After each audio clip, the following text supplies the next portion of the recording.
are gathered as members of the Democratic for the Citizens Party.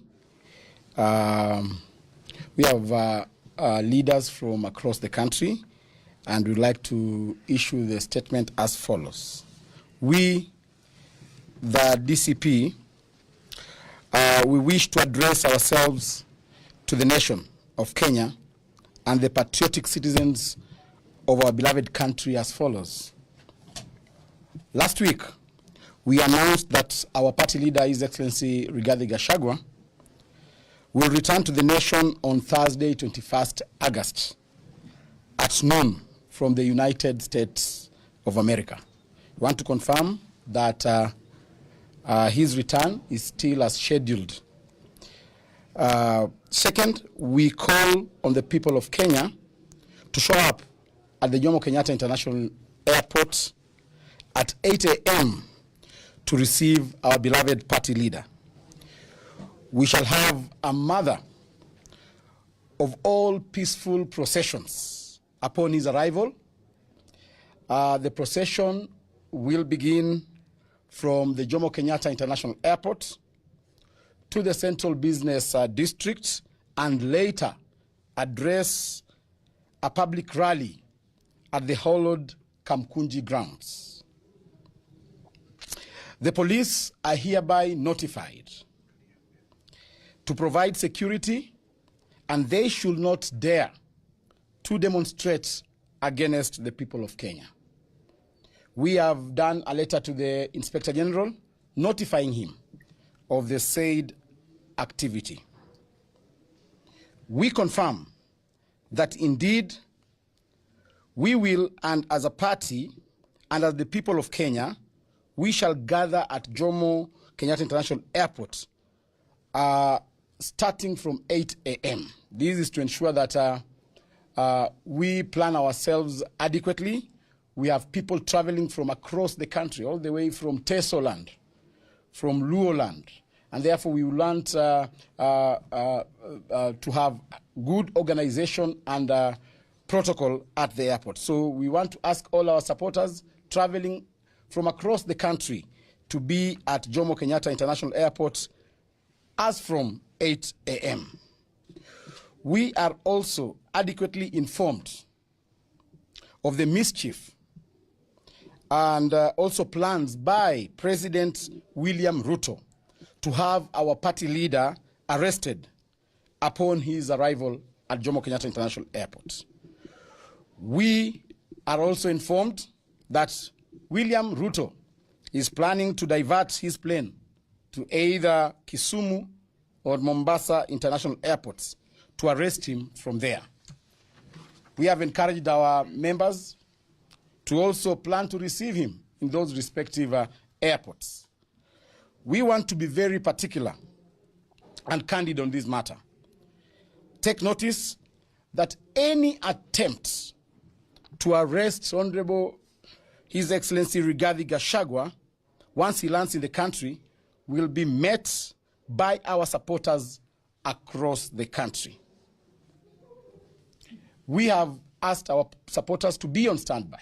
We remember when His Excellency Rigathi Gachagua was impeached, he implored upon his supporters to remain calm and resort to singing. This time round, the song will be of a different rhythm. Secondly, we have heard President William Ruto and his choir dream that he has been invited by President Trump to the United States of America. Mr. Ruto, on your address to the 80th session of the United Nations General Assembly, under the theme, Better Together, 80 years and more for peace, development, and human rights. President Ruto, what are you going to address the UNGA looking at this year's theme and the UN principles? Is it about extrajudicial killings, abductions, forced disappearances, rapid support forces of Sudan, corruption, illegal gold trade, or illegal detentions.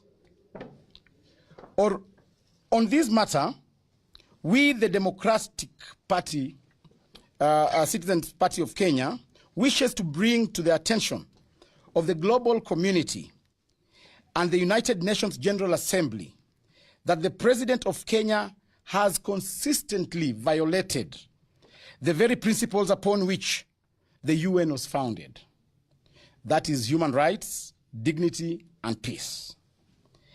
Under his watch, Kenya has witnessed brutal suspension of peaceful demonstrations.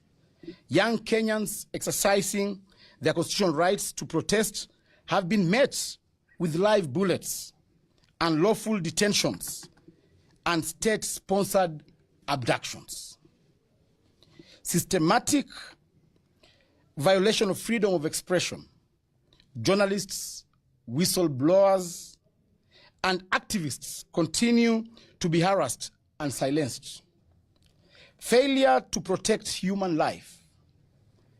Innocent citizens have died at the hands of security forces with no accountability from the Kenyan government. The UN Charter, the Universal Declaration of Human Rights, and the multiple treaties Kenya is a signatory to all demand protection of fundamental freedoms. Yet, the President of Kenya seeks to parade himself as a statesman before the international community, while his regime is guilty of bloodshed at home. We therefore join the young people of Kenya in petitioning the United Nations not to grant Mr. William Ruto the honor of addressing the upcoming convention. Doing so would amount to legitimizing dictatorship, tyranny, and betraying the young, the women, and the people of Kenya, whose only crime was demanding their rights, justice, and accountability. We therefore call upon the UN General Assembly to review his eligibility to speak on matters peace and human rights. We strongly call on the United States of America as the host country to consider declaring him persona non grata in line with international practices on leaders who trample human rights. We demand that the global civil society and partner nations join in boycotting and condemning any platform extended to Mr. William Samoei Ruto. The United Nations must stand with the people of Kenya, not oppressors. History will judge harshly any institution that enables authoritarianism to thrive under the guise of diplomacy. End of statement. Thank you. Asanteni sana. Thank you very much. Thank you very much.